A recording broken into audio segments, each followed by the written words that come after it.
Hello, everybody. Hello, welcome.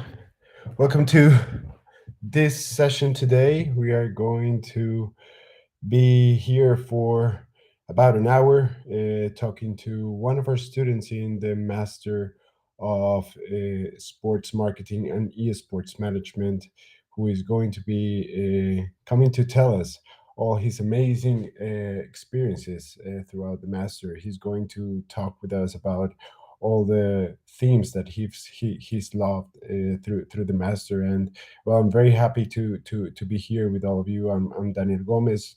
I'm the director of the master in the university. So I'm very glad to be joined by Carlos Carrasco. Carlos, are you there? Thank you for being with us. Thank you so much for coming. And well, for me, it's amazing because I've talked to you before about this amazing experience of being able to be here as a student and talk about your experience of the master, and most of the things that we talked about was the huge importance that is to come to one of the best universities in sports industry, and how that has been so relevant for you. So I want to welcome you. Thank you again for being here. No, that's absolutely my pleasure. I want to thank you for inviting me, and hello everybody. I uh, I'm really honored to be here to share my experience so far with the university and with the master with the program, and also a little bit more experience in life um, with all of you, and to also discuss and answer whatever question that can rise us up. Yeah, this is as I was telling you, this is a great opportunity because we bring our students here thinking about all the hundreds and thousands of people that are out there thinking about coming to the sports industry, doing a master, doing something to professionalize themselves in this amazing industry, and maybe some many hundreds of people like you that have shifted their life from one industry to another, and that's a very good thing to hear from a person that is inside of the master, just doing the job and trying to change their status right now, and to change their work and try to figure out somehow a way to come to a place that they love, that they are passionate about. So I don't know if maybe we can probably just get started with the presentation, Carlos. Yeah. Today Okay, let's go. you're going to honor us with your experience, so go ahead. The floor is all yours. Okay, thanks. Okay, so I'll start presenting myself a little bit. Um, I'm First of all, I'm not that young uh, for this kind of maybe these master programs. Normally, the typical profile is more young people than myself. I was born in 1982, so I'm 40-year old. Why I'm saying this? Because it's never too late. If you want to do something and you have the opportunity, just do it. It doesn't matter. Oh, this is moving by itself. Um, I'm The most important thing you need to know about me is I'm passionate for sports. You can see the images. These pictures, I prefer to choose these pictures instead of the typical profile picture you can see in LinkedIn. But this is defining me more than the typical profile picture. I practice a lot of sports every day or almost every day. I do cycling. I play basketball in a team. I do swimming, CrossFit, running, and more. And the other thing that is important about me is that I have I don't know if it's a big or small background in technology because I studied telecommunication engineering, and back I started back in 2000. Then I finished in 2007, and then I decided, I don't know if it was a very good decision or not, to do my PhD thesis also. That were 4 year more. And in 2012, as a result of my PhD, we had a situation that we had a product or a potential product that was uh, kind of distracted. And then we decided to create a company. This is my entrepreneurship experience, and it has been like 10 years. And in 2022, last year, we found us in a situation that the company was kind of stopped. We didn't have uh, a lot to do, or we were uh, other people, other organisms needed to advance so we can do things as a company.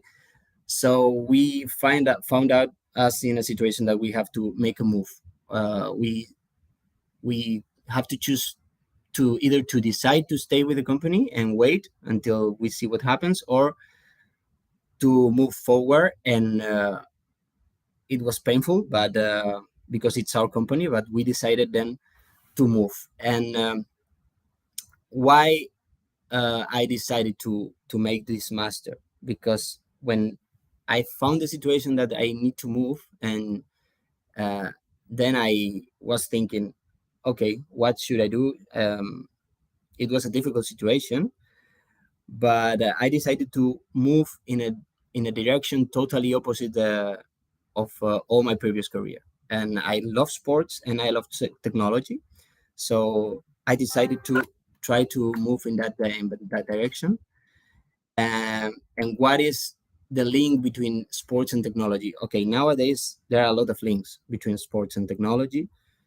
um, Sports are using technology more and more, and for example, probably you are wearing one of these smartwatches, all and other wearables that are measuring our performance, our body performance. And when you are a, for example, professional player, football or athletes or whatever, all this is giving you a lot of information to improve, to get better, to control your health. Also, clubs and organizations are using big data or a lot of technical resources to improve their performance, to engage with the people, to be able to uh, target more people and more efficiently. And this is all uh, possible because of technology. And then I decided to, okay, let's study about this. So I started This studying. is Carlos. Something that I found very important of you is that, or what I believe in terms of marketing and the professionals that are out there is that the new generations and many of the people that are coming to the sports industry are trying to come and give a lot of things from their different industries, from the different knowledge of all the industries that they come. So as you, I have been with hundreds of students that come from so different industries that are not involved, in this case, in sport. Some of them are artists, some of them are historians, some of them have uh, worked in psychology, for example.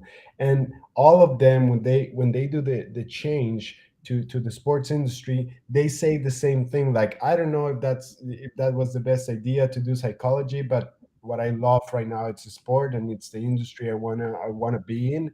But I always tell them that every single part of education that you have and every single knowledge that you develop through your life is going to be very helpful, and most importantly in the sports industry, because the sports industry has this beautiful thing that, and we are going to see that in a couple of minutes, that sports has that amazing ability to connect with people throughout different kinds of emotions, and with the ability of connecting people through different areas, with different aspects of life. So when you take that knowledge of being, in your case, a technology engineer, or an artist, or a musician, or anything, you can put that into work nowadays, thanks to technology, thanks to many things. You can put that into work in the sports industry, and it's going to be very useful, and you're going to give a lot of valuable information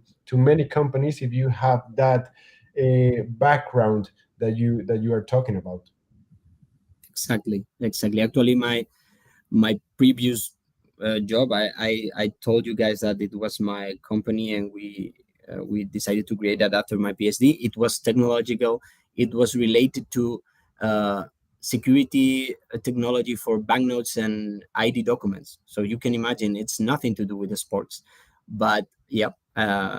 Somehow I realized that this is what I want to do, and yeah, I mean, uh, the thing is that I decided to do that, and then why with the Universidad Europea? But it was because I think it's one of the most important universities in related to sports, and in my case, probably I trust the university more than others, or more than other business schools or marketing schools, because it has the support. The Real Madrid is in the back of this university, and for me, probably Real Madrid is one of the biggest sports organizations in the world, uh, and not sports organizations, one of the biggest organizations in the world.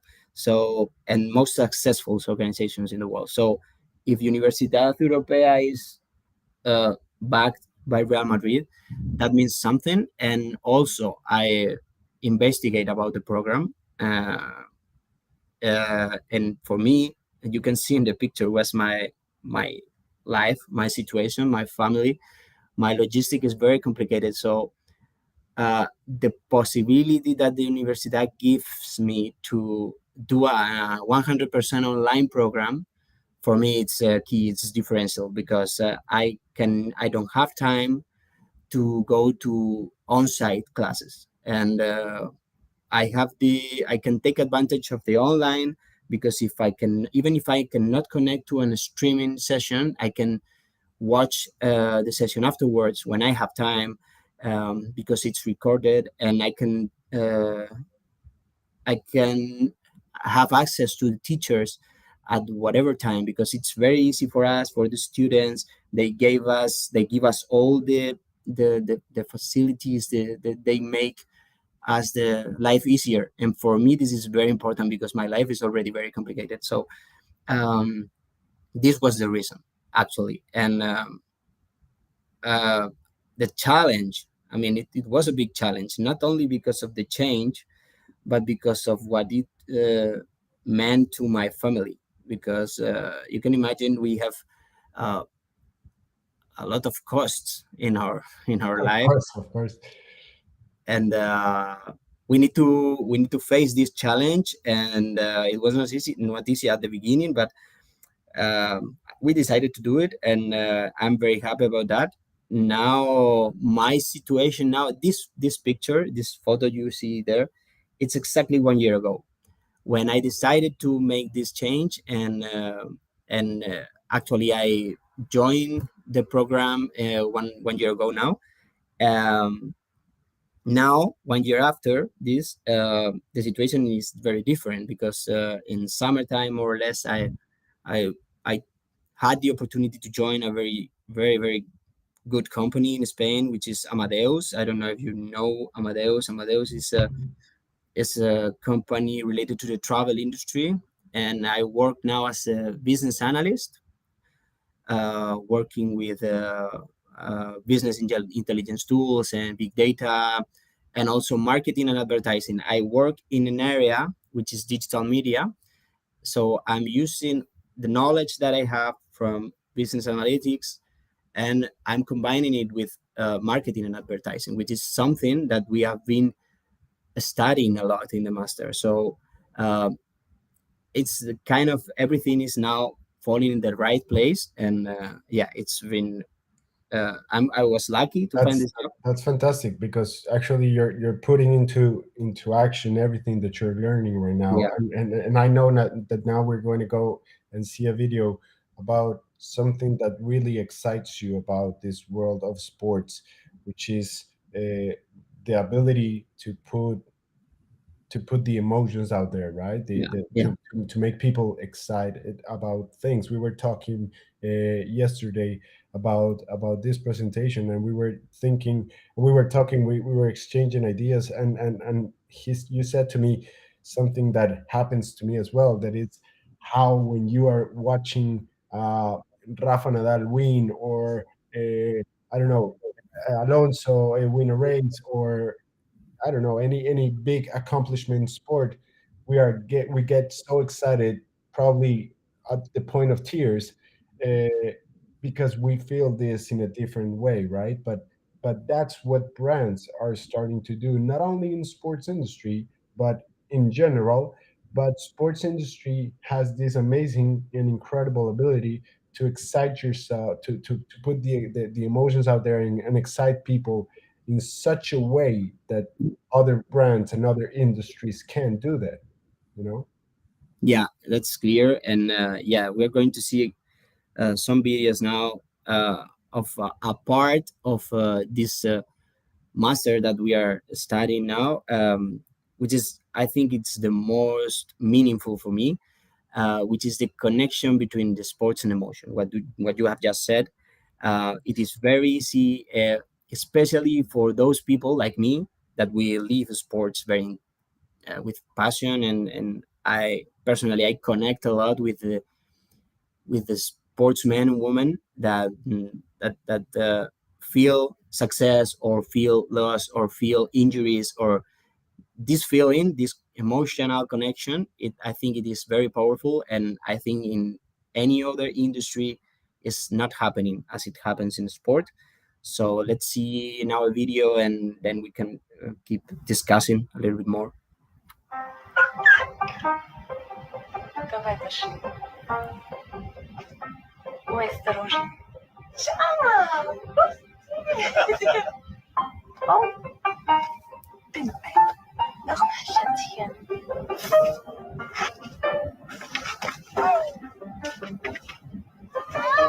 Here we go. I know, it's cold.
It's definitely something that is exciting, right? It's even though you see that this is not a brand of the sport industry, it's a brand of cleaning products, and it's a huge company that as soon as they put themselves inside the sport industry, they understand that their target and the people that they speak to, which are mothers, uh, can be relatable to the sports in a way in which it becomes an insight so big to the world, because that's what it is. It's an insight of understanding the brand, it's of cleaning products, understanding that mothers are always behind us, pushing us to make us stronger, to make us go for our goals, and that understanding it's something that you would see, probably not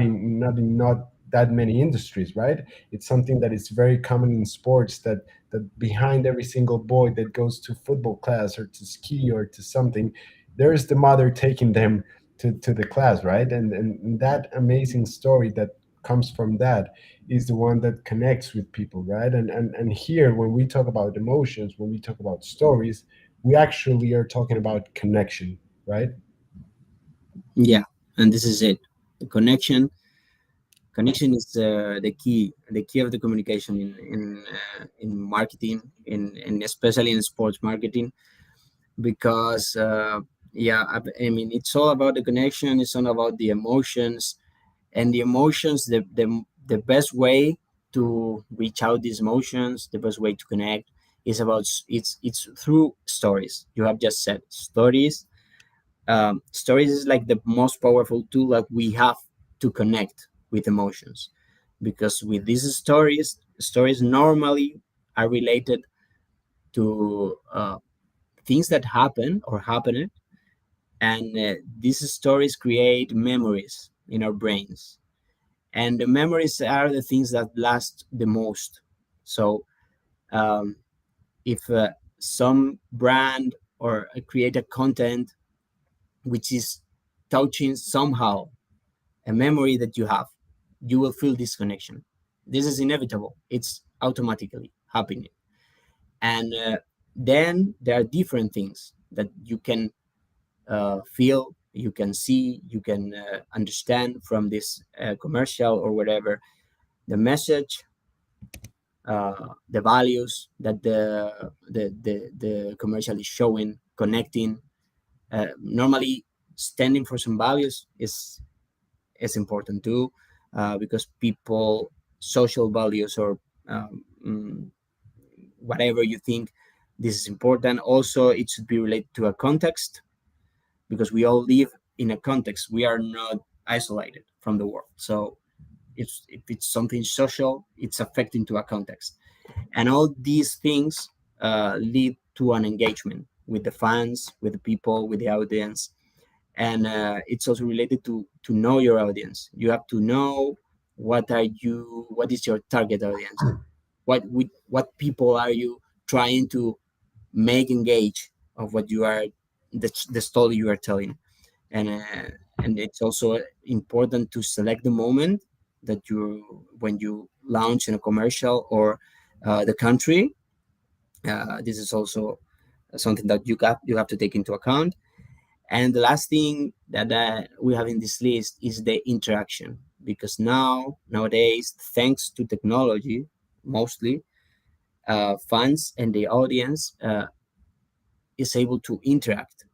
Uh, Back in the days, uh, a brand through a commercial or through a campaign, social campaign, advertising campaign, they are sent. The company or the brand is sending a message. But there was no interaction. You have a channel, you deliver a message, and the audience will see that. But now, people, we are able to interact. We can create our content. We can respond to this advertise or to the campaign. We can give feedback. We can interact with an athletes that we are uh, following, or uh, some brands are making surveys to make decisions, and the surveys are directed to fans, and fans can uh, express their opinion, and it's taken into account to develop a new product by the brand or by a club or by an organization. This is very important. There's something that we talk a lot in the master with you guys, is that this has become a never ending conversation between the users, the consumers, and us, the brands. uh, we create content, but that content just flows out there. It has its own life, and people starts commenting, sharing that content. And this is a never ending process in which we are constantly in rotation and evolving, and the communication starts one way, and probably it becomes another thing for many other people in other countries, in other cultures. But it's amazing to see those, how it how can a communication, how a campaign, how a marketing strategy can evolve and see themselves in probably in during the process of the marketing campaign evolving thanks to the results that we are getting as brands of how the people are reacting, right? So all these bullet points that you put here are actually connection, right? Are the way that we connect with people, are the way that we express ourselves with content, and how our content is going to be able to go out there and have a life of its own, and at the same time bring that content for many people and for them to share it and start creating a new life for that content. So it's amazing to see that evolve and become something great. You have in the next slide, we're going to see something that is very important.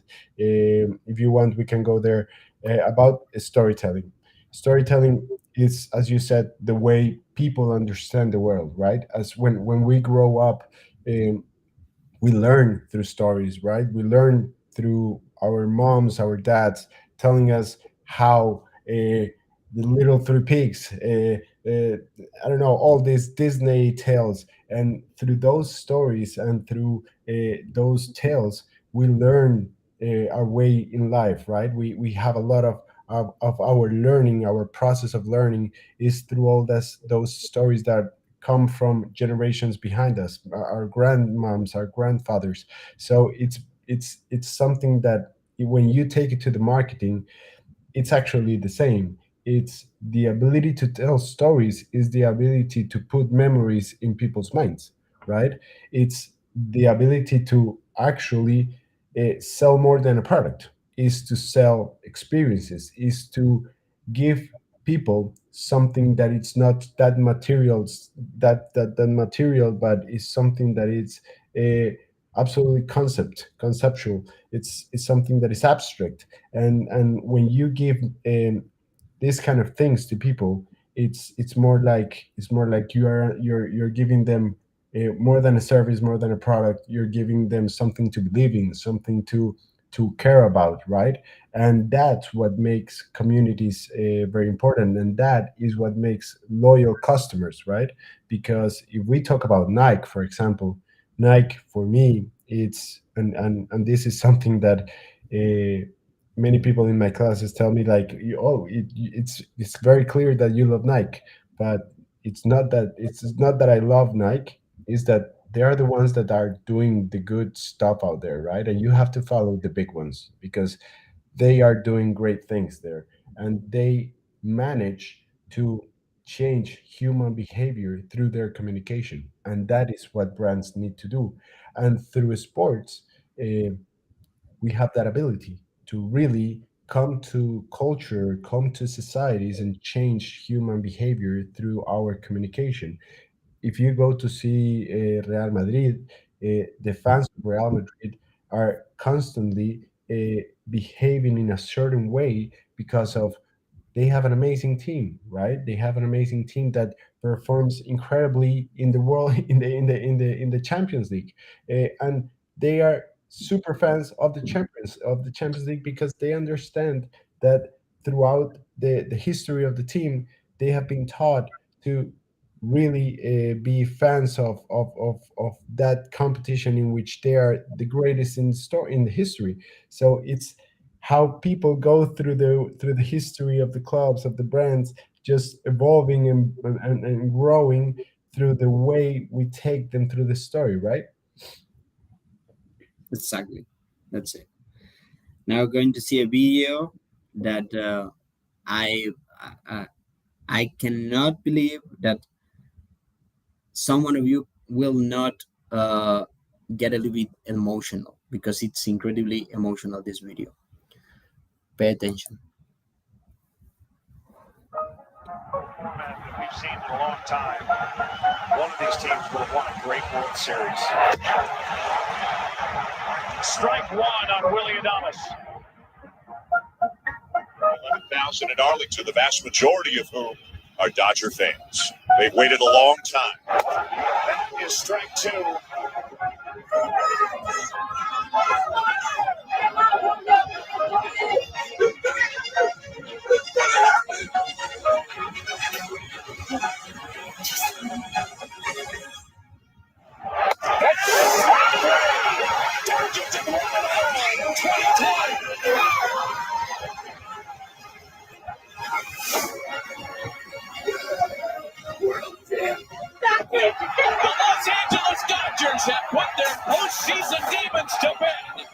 Los Angeles Dodgers have won the World Series. Why are you crying, my boy? Hey, difficult. The Rays put up a valiant fight, but it's the Dodgers who are the champions in 2020. That's right, buddy. The Dodgers won.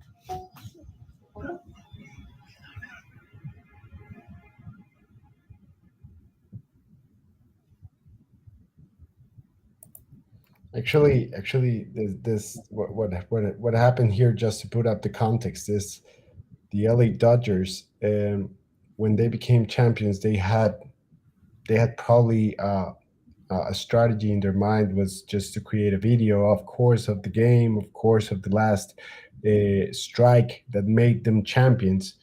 But instead of that, they created an entire different strategy. They understood the emotions of people. They understood how emotional was this moment was going to be, and they decided to put up a campaign in which they put up a hashtag in which people could upload their videos with that hashtag, and they took all those videos and created this piece, and it was the best strategy for them because they actually came up with this video which was seen by millions of people, and people actually connected more with this because seeing the reactions of organic people, natural people out there in their homes, just with their families, was much greater than just watching the team put up a content that is very obvious, and many teams do that just to put up content of them winning, but the fans are a little bit forgotten, right? Yeah, actually, to be honest, when I saw this video the first time, I'm not a fan of baseball. It's one of the very few sports that that I don't follow, and I didn't know about the situation of the Los Angeles Dodgers, and but it's impossible not to feel like a little bit connected with these people, feeling the emotion that they are feeling there, because these are people, they're normal people. And I've been in that situation, not with baseball, but with other sports. And then this is the connection, the emotional connection, because you have lived this and you empathize with them. And to be honest, today in the morning, I have seen this video again, and I had this goosebumps. Goosebumps. Yeah, it's impossible, and I don't care about baseball.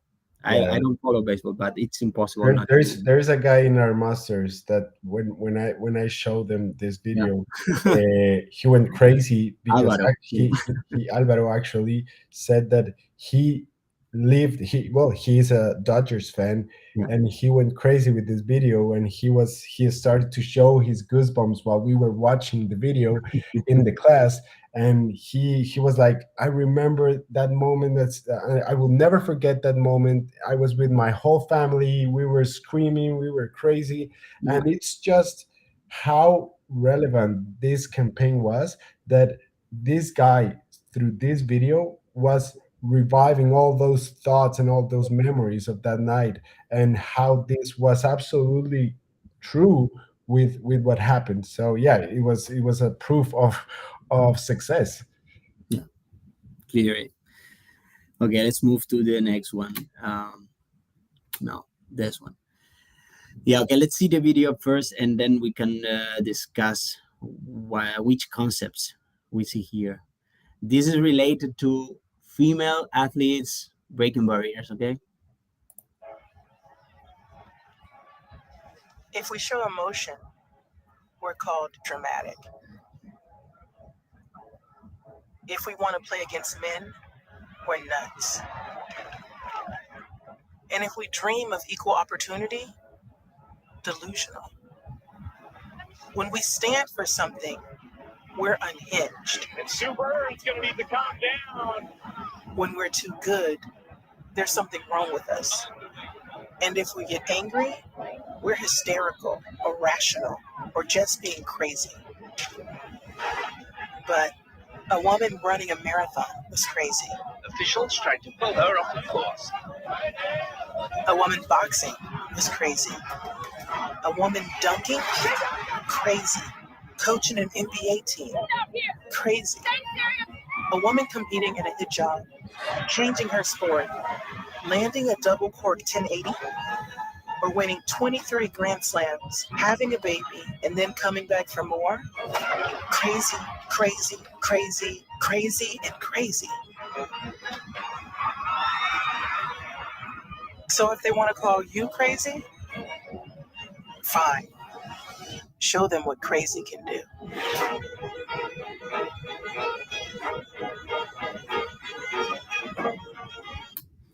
Okay, what's going on here? This commercial is standing for certain values, empowering women, and this is a trend nowadays, and it was very necessary to happen. And Nike, as Daniel says, Nike is always at the top of identifying and creating good commercial campaigns. So here with Nike position the brand uh, towards women and the women rights to participate in a marathon. I don't know if you guys know that until 1970s, women were not allowed to participate officially in marathons. In the video, we have seen the first women dunking in a basketball game. It was something that it was only possible physically for men. And Lisa Leslie did it, broke a barrier. And also Becky Hammond, which is a former basketball player, was the first woman to coach an NBA game, which this happened 2 years ago, something like that. And this is also related to stories, the story of the women in marathon, the context, the social context where women are empowering more and more. And this is creating also an engagement in all of us seeing the commercial and especially in women. So Nike is creating the engagement there. The engagement. This is very very powerful to stand towards some values, and this is something that is very very a trend nowadays in advertising.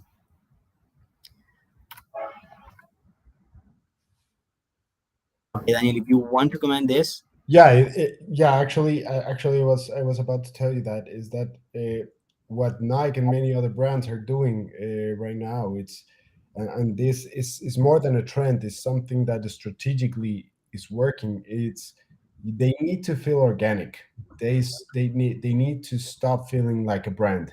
They need to start feeling like a human, right? So and that's the relevant thing here is that Nike has been understanding this for quite a bit, quite some time.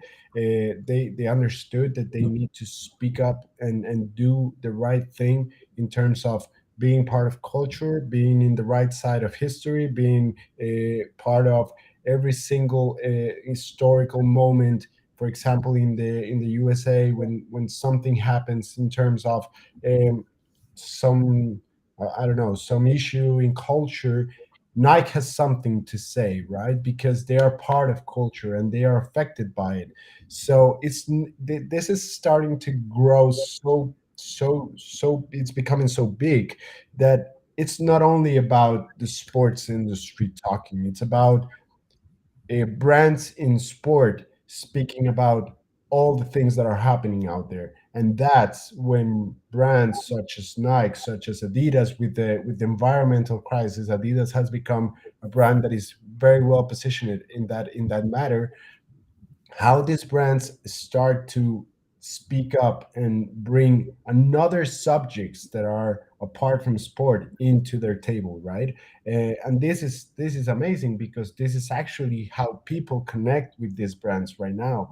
They're not connecting through the products, but through the way they are speaking about certain topics, certain themes. So this is great because their entire strategy and marketing has shifted only from talking about sports or only about athletes. Now they have this amazing opportunity of making themselves a relevant voice in a lot of aspects. So that's something great in terms of marketing, because now you have huge opportunities to start talking to different people, start talking to a different kind of target, to a more new audience. Probably you can also be very specific, and when you speak up about something like police violence in the USA, you are speaking to a certain people. You are being very specific, and that's what Nike did with Colin Kaepernick's campaign. So you are targeting, and you are making your message as personal as possible when you are doing this, and that's an amazing strategy, and it's working a lot. Yeah, that's what you have said these several times in the master classes. Brands are more and more selling stories instead of selling products. They are Yeah, not selling products anymore. They don't try to sell you shoes. They are selling the story of someone that overcome certain difficulties, and then yeah, he's wearing, this guy or this woman is wearing Nike shoes, but they are not selling the shoes. They are selling you the story, yeah. and you can let through that, uh, and this is much more powerful. Yeah. Okay, this is one. This is in Spanish. I'm sorry if somebody is not understanding that, but I actually put some credits. It's okay. no. Yeah. Okay, let's try to see. Because sometimes the credits are not working very well. Let's see. Let's see, and then we will comment on this. Oh no, that's not the one. Ricky Rubio, campeón de la Euroliga. Gisela Pulido, campeona del mundo de Kaisu. Nuria Fernández, oro en 1500. Campeones del mundo de triatlón. Atlético de Madrid, campeón de la Europa League. Y de la Supercopa de Europa. Oro en los europeos de judo. Y en los europeos de tiro. Juan Carlos Navarro, MVP de la Euroliga. Campeones de Europa y del mundo de vela. Campeones de Europa de hockey patines. Y de taekwondo. Y de los 50 metros mariposa. Y también de rugby femenino. Y del Dakar. Y de automovilismo. Y en motociclismo, triplete histórico. Carles Puyol. Sergio Ramos. Gerard Piqué. Fernando Torres. Sergio Busquets. Cesc Fábregas. Andrés Iniesta. Campeones del mundo del fútbol. Pau Gasol, segundo anillo de la NBA. Rafa Nadal, campeón del US Open. Y del Roland Garros. Y de Wimbledon. Trabaja y esfuérzate. Con humildad y con respeto. Lucha contra la oscuridad. Sé la luz que dicen que hemos perdido.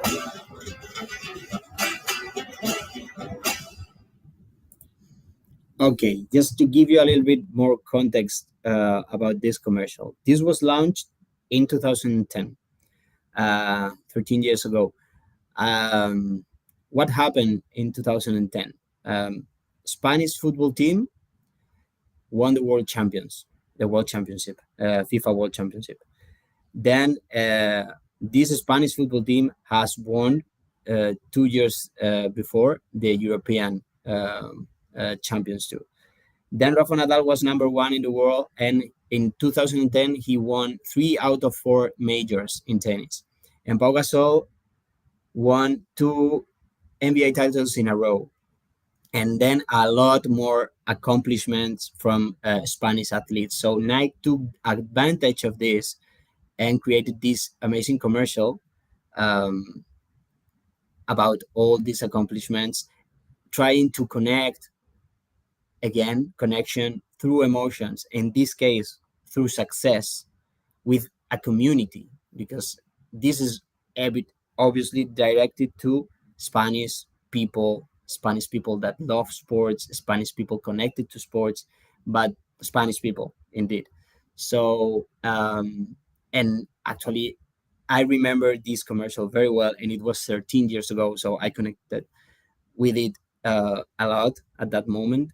And the dimension of the sportsmen that appear here is Rafa Nadal. I think you already all know him. Pau Gasol probably also, and Andres Iniesta was the hero of the Spanish World Cup. But you see that 13 years ago, there were no women here. And probably today, this would not happen. So this movement through sports that we have seen in the previous commercial has had an impact, because 13 or 14 years ago, there's no way that somebody can imagine that women are not taken into consideration on this. So the slogan of this, it is work and strive with humility and respect, fight against the darkness, be the light that they say we've lost. I think this message is super, super powerful, and it connects a lot with the fun. Also that this campaign has the ability to become kind of a campaign of Spain, of the country, right? Yeah, Just that's it. they're showing so many values, so many characteristics, so many people, so many accomplishments and success. Even the music. The Yeah, music is the a very, music. very They're talking to a culture, to an entire yeah. country. So it's amazing. Yeah, yeah, yeah. The music is como el agua. It's a very famous guitar song in Spain. Nice. And here we also see a video. We have seen a video of success, the emotion of success, and this one is the other way around. The feeling of the loss, pain, and the importance to overcome. And it's also from Nike. No one's ever come back from 3-1. Agonizing defeat. Down 5-1. We've all been underestimated and counted out. In those moments, we felt like it was over. It's not looking good for Rafa. But it's when we're given no chance Idle, what could Osaka be thinking right now? that we somehow found that last bit of strength to keep fighting. And then we did what no one thought we could. Not even ourselves.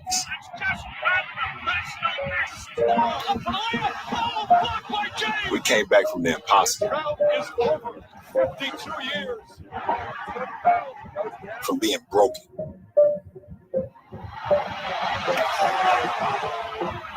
We found a way when it seemed hopeless. We came back when we should have been long forgotten. And we did it time and time again. Right now, we're fighting for something much bigger than a win or championship. But if we learn anything from sports, is that no matter how far down we may be, we are never too far down to come back.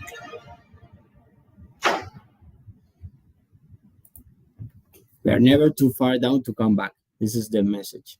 And in this case, it is based on images because in the previous video, we just were seeing three athletes speaking. But here, this is like, again, coming back to memories. Because if you have seen these moments and you can feel part of the pain that these athletes were experiencing, or the sense of loss, the feeling to not be able to accomplish something, and then the power to overcome this and come back and never give up. This is the message, and it is also very powerful. This is something, for example, that in the case of our classes, we end up always like analyzing in a more deeper way, of course, and more theoretical way. For example, in your case, Carlos, how do you see these classes, the master classes? How do you probably see the classes in terms of the content that we give, and how is your understanding of how we are teaching these classes? Because it's very good for people that are out there to because we are trying to emulate a class here, right? We are trying to Yeah, as very it's not as close, because there's always, of course, more time and more context and more and deeper information about numbers, about strategic yeah, stuff that obviously is very important. But this is somehow the way we do classes, right? We put up examples, we bring marketing campaigns that of huge brands, and we start to analyze how they've done it, why they did it, the context, the values, the brands, the objectives of the brands. So tell us, you as a student, tell us, how do you see the way the classes are being given? yeah. I mean, we are trying to emulate this. In the class, it's more interactive. The speaker is always asking us, "What do you think about this? What is the message you think we are seeing in this campaign?" Or what emotions do you see here, or which data, which research would you have done to create this campaign or this other campaign. So it's more like kind of interactive today here. So far we haven't interacted with the people. I would like to do it, but yeah, I mean, um, the thing is that we feel part of the class. It's not like somebody is coming to tell us what he's doing or what's the theoretical part. There is a theoretical part, and there are theories, and also we need to do the assignments and these kind of things and questionnaires. But what I enjoy the most is to be able to participate and to share my uh, opinion or my impressions with my colleagues, students, and also to be able to have the feedback of the speaker in this case. Of course. And this is the most important thing, I think, to be able to interact with the Yeah. speaker, not only to be like in the old times. You sit in a place, somebody's telling you whatever, and then you go home. Yeah. Yeah, yeah. Actually, a couple of weeks ago, I think that you didn't have the opportunity to be, or you did. I don't know if you were in Ferrari. Yeah, I was. I was. Oh, I well, was. Pedro from Ferrari came to the class and it was amazing because he had a lot of content in his presentation and he literally asked the people like, what do you want me to focus on? And he was like, sponsorship, communication, how do I manage social networks? How do I manage the the drivers so that we can make the content? So he started to ask the students and it was amazing because he was absolutely open to telling us a lot of things about how his work. Of course, there are things that he can't tell us because he's Ferrari, but there are a lot of things that he actually do on his daily basis about his work, about his experience, about how he manages a lot of his stuff during the day. But it was great because I think that there are few teachers that come to a session and tell the people, I have so much content and so much experience that I want you to tell me what do you need the most. And it was great because we were in the model of a sponsorship, and there were a lot of questions being answered, and it was probably one of the best sessions we've had so far. With this quote, I want to continue with how Greg Hoffman, which is the CMO of Nike, says, "Don't chase cool because you're more likely not going to catch it." And with this, I'm trying to say that probably when we come to the new aspect of marketing, we're always trying to figure out how to go out there and do things in TikTok, how to go out there and follow the best trend out there and try to copy it and try to make out of it something for ourselves as brands.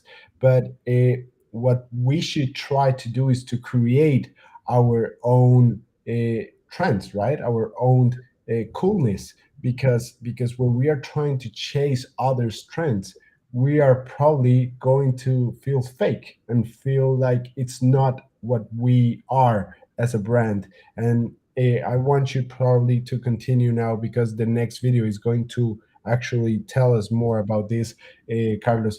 That is a video that is amazing because it tells us all how brands purpose as a company has been proven to give amazing results for the brands. The purpose of a brand, understanding why they are in the market, has the ability to increase up to 10% in growth in terms of the brand. It has 66% more probability to have international expansion, 56% of more product launches, 52% of more success in major transformation efforts. So understanding the purpose is very important because we are trying to chase our own coolness, our own trend. We are trying to create our own language. And that is very relevant nowadays in terms of marketing. So if you want, we can continue with that video.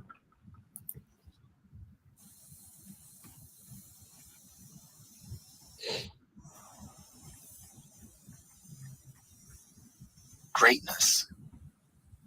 It's just something we made up. Somehow we've come to believe that greatness is a gift reserved for a chosen few, for prodigies, for superstars. And the rest of us can only stand by watching. You can forget that. Greatness is not some rare DNA strand. It's not some precious thing. Greatness is no more unique to us than breathing. We're all capable of it. All of us.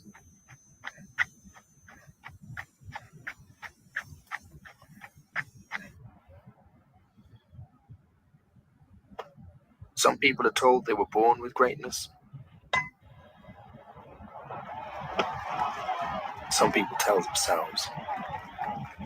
Carlos, if you want, we can continue because this Yeah, one is the this long is one. very long. This Yeah, is a long one. Yeah. yeah, yeah. So yeah, this is it's not that we love Nike actually. We chose Nike videos. I don't know why so much, but yeah, it's definitely a brand that makes amazing things. But with this, I was trying to express the fact that Nike for a long time has been trying to make people notice that they know clearly where they are headed, right? Where they're going. They understand that as a purpose, Nike is going to talk to people that have the ability to become athletes, right? It doesn't matter if you're fat, if you have one arm, if you don't have one eye, it doesn't matter. As long as you have a body, you can be an athlete. And if you see that idea, that concept of if you have a body, you can be an athlete. If you take that idea into your head and you analyze the entire communication of Nike, of the company, and the way they act as a brand, you will understand that everything is based on that. So when we go to class, probably one of the first things we teach the students is you need to analyze and always come up with understanding the purpose of a brand. And the purpose is not selling, or the purpose is not being responsible with the world. It's about understanding why you exist as a brand. And when you do that, you have not only the ability to perform better in the market, but also to help your employees to perform better in their jobs because they actually know what they are doing and where they're going. And this is something that Greg Hoffman tells a lot is it's incredible how as soon as you cross the door in Nike, you are overwhelmed by how much the employees understand their culture and know how Nike behaves and how Nike is as a brand. And this is something that not that many brands have.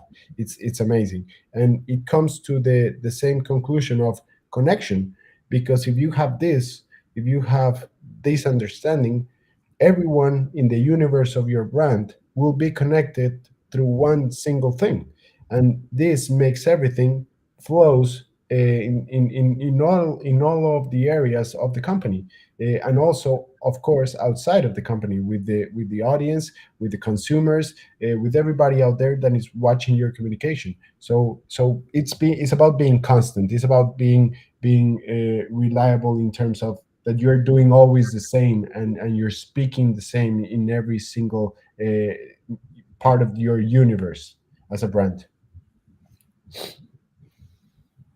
Okay, let's move on.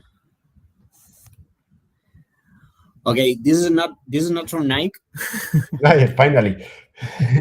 and just to give a little bit of context, because I don't know if all of you have been following the World Cup, last World Cup in Qatar, but something happened when Argentina, I don't know, won quarterfinal or semifinal against the Netherlands.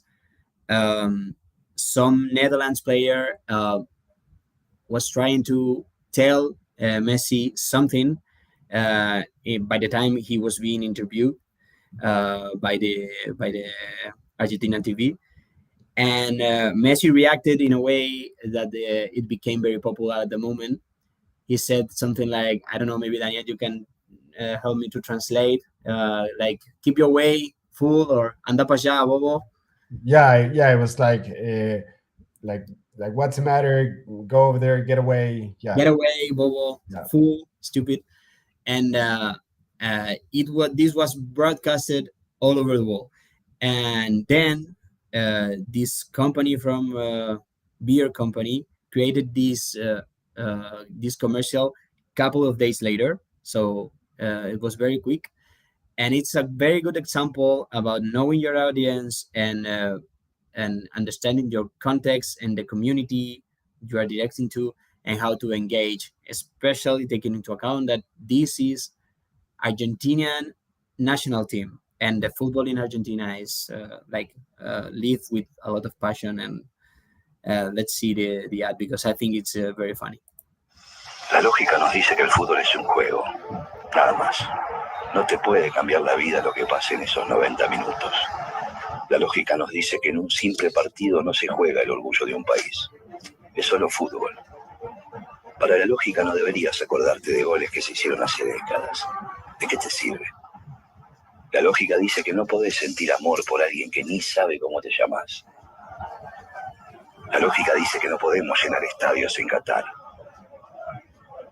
Que las palpitaciones de tu corazón no se pueden descontrolar solo por ver a un tipo caminando hacia un punto blanco. Que no podemos llorar por un gol. ¿Sabes qué?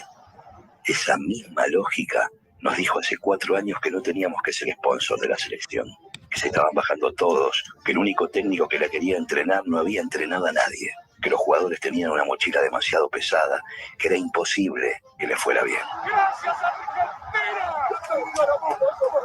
Hoy, cuando la lógica fría y altanera nos mira esperando que todo esto se caiga para tener razón, nosotros le decimos: ¿qué mirás, boba?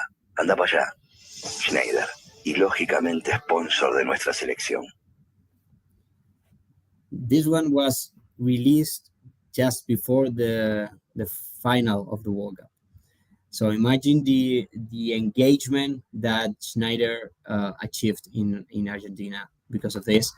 And you can see also that all the commercial is related to memories from Argentina team failing, also success, Maradona, Kempes, all the old-time players, and then Messi and the recent players.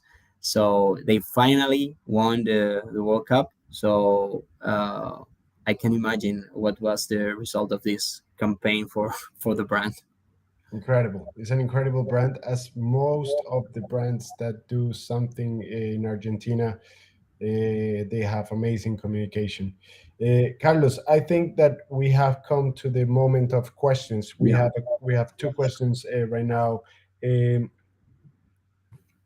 Jenny, I think it's her name, was saying, "Hello, I was wondering how high the workload of this master is.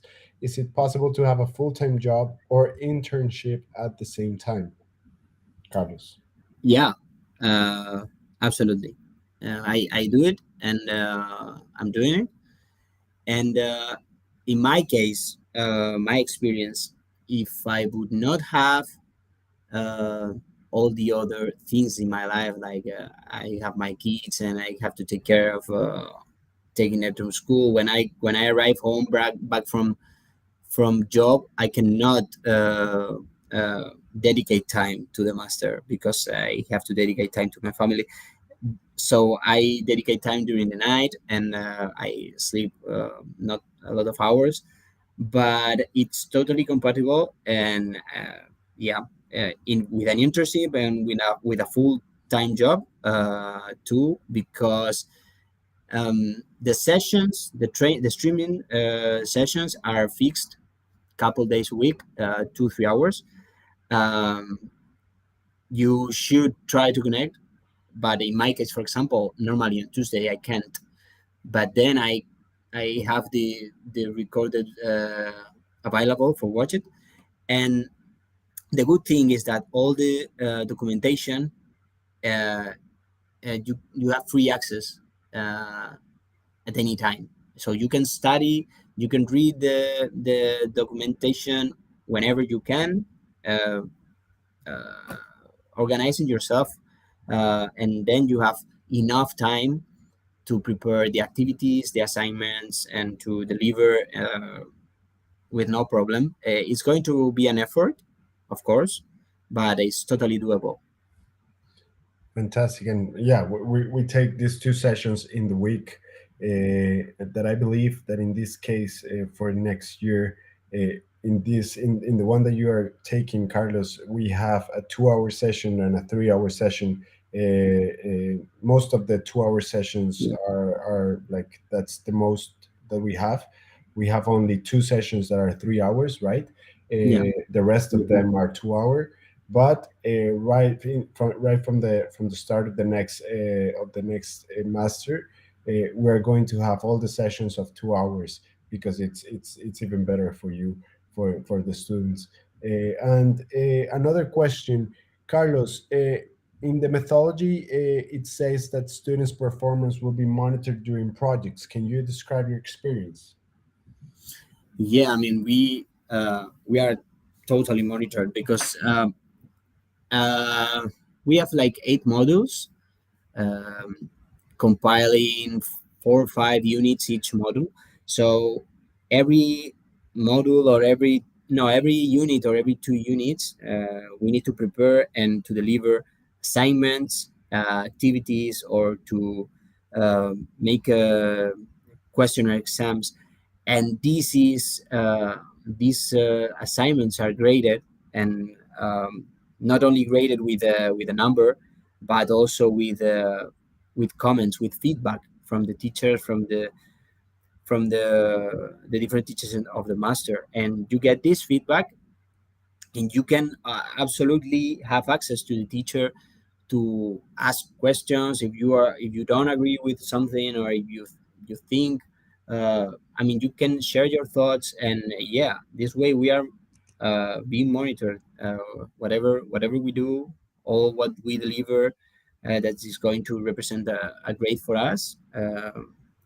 We are in contact with the teachers, and yeah, to my understanding, I mean, it's not more than we can ask for, because we can ask for a lot of things, but it's not. This is what I would have expected when I started. I'm very happy. Yeah, actually, all of you guys have interacted a lot. Being in an online master, you would expect that probably the people don't interact that much, but in this case, for you has been great because you ask a lot of questions. When you have something to tell us about one of the assignments, you send us an email. I'm always very constantly speaking to you. I'm also I always get on time for the sessions online. So we speak before each session, Yeah, and I ask you how are you doing with the sessions? How are you? If you have any question about the assignments, if you have anything to that we could probably improve for you. So yeah, there is several points in which I come in as director and ask the students if they need something else from us, and also if there's any need in terms of the teachers that are creating the content for us. They can come into any moment and do a session to help the guys to really come forward with their assignments the best possible way. Finally, another and one last question, Carlos. Fede Lopez is asking us, what do you think about the Real Madrid documentary in Apple TV in the marketing point of view?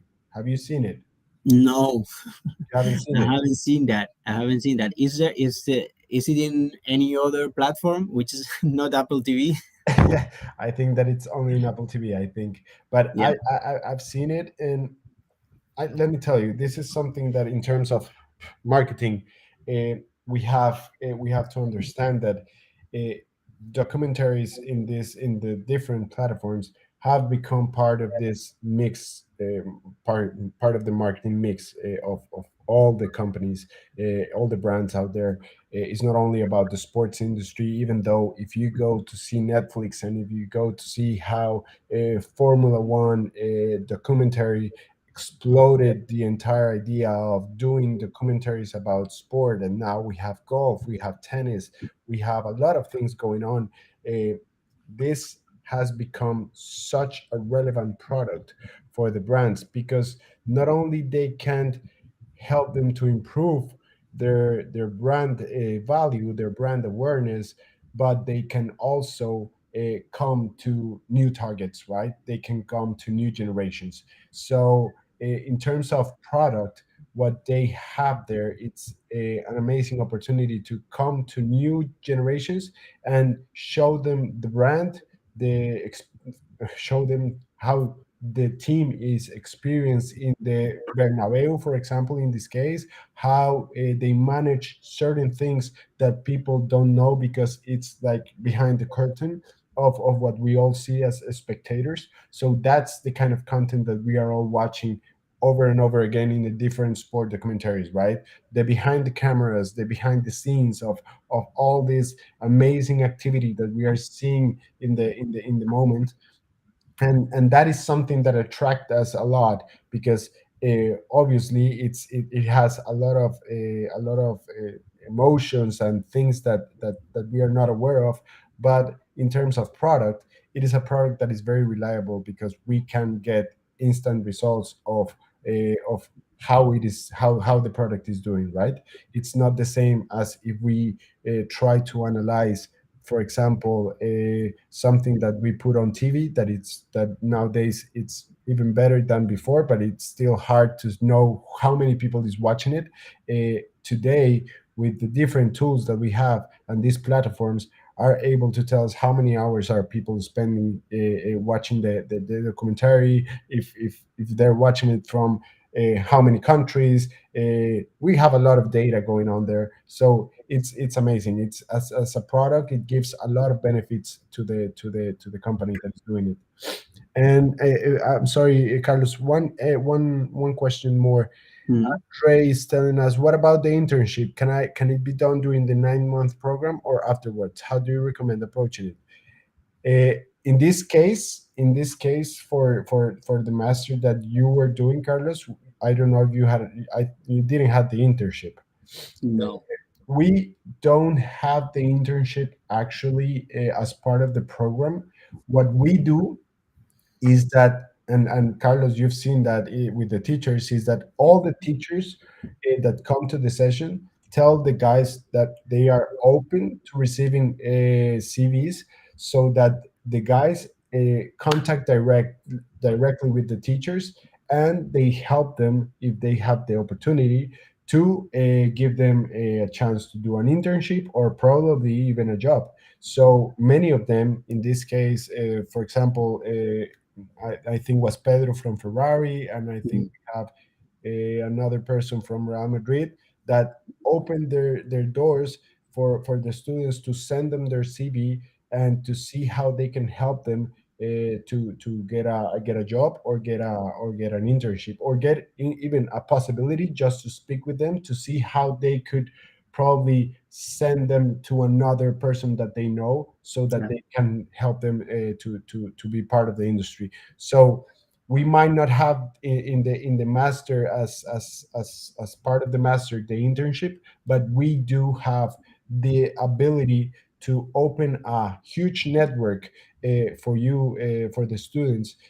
When we are doing the during the sessions, we are having a lot of people coming from multiple companies in the sports industry, and they are opening their doors very happily for you to start your process in their companies or in other companies. Yeah, So and I have to say, the teachers they are really accessible. They are really willing to help as much as they can. yeah. So yeah, absolutely.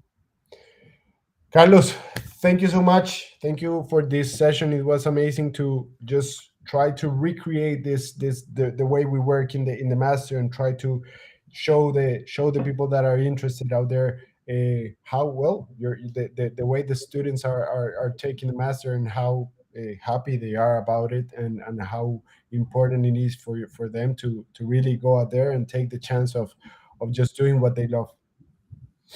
Yeah, absolutely. Thank you, Daniel, for having me here. And to everybody, I'm open to help. Please look for me through LinkedIn. If you have any other question or you need any help, I'm open to help to anybody. Okay. Guys, thank you so much to everyone that was here with us today. Finally, if you have anything that we could help you, either Carlos and I, please send us emails, or you can contact us through LinkedIn. And you can also go and contact the university if you need more information about the different programs. So thank you so much, guys. Carlos, have a good night. Hope you have Thank some you. rest today. Bye, guys. Bye bye.